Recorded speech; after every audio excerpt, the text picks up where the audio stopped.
இப்போ நான் திரும்பவும் அதே கேள்வியை கேட்குறேன்.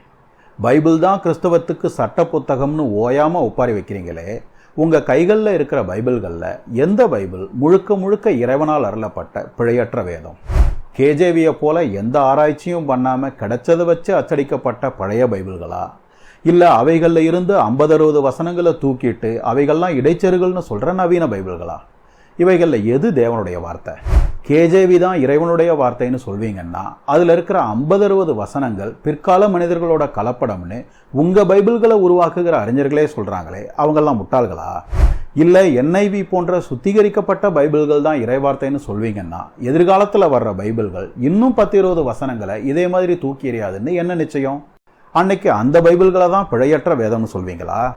அப்போ எவ்வளவு முக்குனாலும் ஒரு ப்ராடஸ்டன்ட்டால் இதுதான் கர்த்தருடைய வார்த்தைன்னு எதையும் கைகாட்ட முடியாதுங்கிறது தெளிவாக விளங்குது.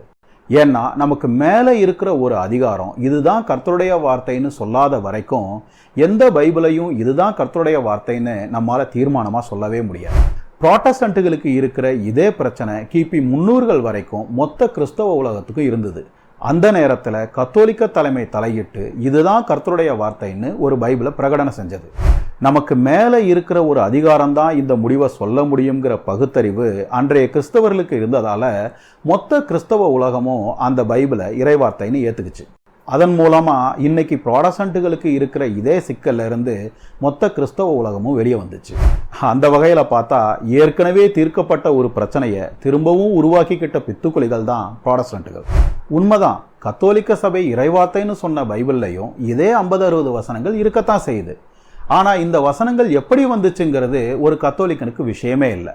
ஏன்னா எப்படி இந்த 50-60 வசனங்கள் எங்கிருந்து வந்துச்சுன்னு அவனுக்கு தெரியாதோ அதே போல சுவிசேஷங்களும் நிருபங்களும் கூட எங்கிருந்து வந்துச்சுன்னு அவனுக்கு தெரியாது.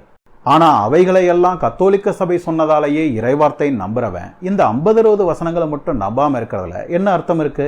கத்தோலிக்கத்தை தூக்கி எறிஞ்சிட்டா எது பைபிள்னே சொல்ல முடியாத ப்ராடஸ்டன்ட்டுகள் பைபிள் தான் கிறிஸ்தவத்துக்கு சட்ட புத்தகம்னு கூவுறதும் பைத்தியகாரத்தனம்.